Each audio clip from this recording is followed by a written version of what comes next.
Not really. Yeah, maybe this here is going to make an aspect to your Chiron. Well, I'm going to make a very bold prediction. Maybe you meet someone between March 2nd to 5th.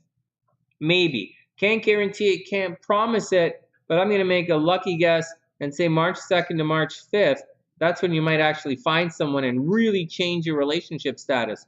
On the other hand, I also said that was the time that Russia is going to invade the Ukraine, and obviously I'm wrong. So there you go. All right, that's the deal, guys. Oh, I don't think she attracts death. I don't think she attracts death at all. I just think spouse. I just think it's marriage.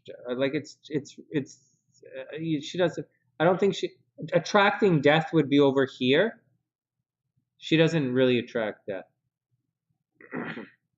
right? Attracting death is there, or it's right here, or maybe a little bit here, but she doesn't attract death. No, she should be famous. She should be rich and famous. Not like super famous. Not super famous, but she could be famous.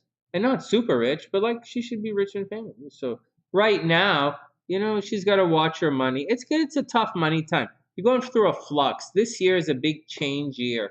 By this time, but I'm going to take a prediction. You might meet somebody in 2 weeks. If you don't, just take it easy. See where it all goes. And that's the deal. It says you're not going to have luck with children. It says you're not going to have luck with children. It says there's a strong possibility that you had a miscarriage or one of your children. There's a strong possibility you might have had a miscarriage.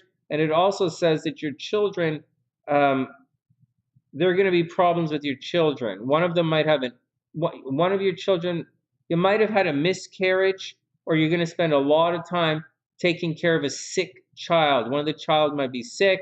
One of them might be an alcoholic. A child might be addicted to drugs. You're going to have problems with kids in this lifetime. I don't see you having any more kids. I just see the potential for another relationship coming up. All right, next. I guess sometimes they can say how many children you have. I don't usually look at charts to determine how the specific number of children. It tends to be in a range. So like a little amount of kids versus a lot of kids. Like if Jupiter is in your 5th house or 5th house from the sun, you could indicate a lot of children. There's also a possibility, I want to say something, even though the 5th house, has Neptune retrograde, you have Pluto, you have, no you don't, no you don't, no you don't. No, I wouldn't worry about that. Actually, I would worry about health problems. Actually, chaos, I'd worry more about health problems. If I were you, I would worry about health problems and just leave the kids alone. It says the kids are going to be sickly. You're going to have some kids who are sickly, and you might have a miscarriage in this relationship. One child has Asperger's autism, right? Yeah, your chart very clearly says that one of the kids is going to have a problem. That's what it is. All right, guys, I got to book out. Chaos, thanks for letting me look at your chart. I loved it. Thank you for your patience. All right, you were patient, super for an Aries. You were super patient, and thanks for hanging out. All right, guys, I got to book out. I got to call it a night. And with that, there's one more reading left, but I don't know her information. She didn't send it, but she'll probably come by and complain or something like that. Or whatever. I'll send her an email. I'll see if I can send her an email. And that's about it, guys. I hope everyone, oh shit, there's someone who wants to read a private reading and I didn't email her back. All right. I had fun reading your charts, guys. All right, let's get out of here. And with that, from TheSunnySide.net, I'm Sonny, wishing everyone the best of a super, super, super beautiful week. Very, very cool, chaos. What? It's Neptune, right? Accidental pregnancy is Uranus. Right? Accidental pregnancy is Uranus. Abortion is Uranus. Abortion is Mars. Uranus, Pluto. Those are abortions. Uranus is accidental pregnancy, maybe something unusual, maybe sickness. But Neptune, retrograde, that's drugs and pharmaceuticals, dreams. Something's wrong. Something's wrong there, Neptune retrograde. All right. Venus retrograde. Venus retrograde here means the kids are very expensive, right? The kids, you're always spending money on the kids, but it's all right. You're welcome, Chaos. Thanks, guys. I wish everyone the best. Oh, buddy, you're going to send me. All right, guys. Wishing everyone the best of a super, super, super beautiful night, guys. Really wish everyone the best. And that's the action. Where'd my charts go? From TheSunnySide.net. I'm Sonny. Wishing everyone the best. And I'll see you guys soon. I'll see you guys tomorrow. Oh, shit. Tomorrow, Thursday? Oh, my God. Tomorrow's the horoscopes. All right, well, I'll see you guys who do the horoscopes tomorrow. And Ukraine predictions that didn't go through.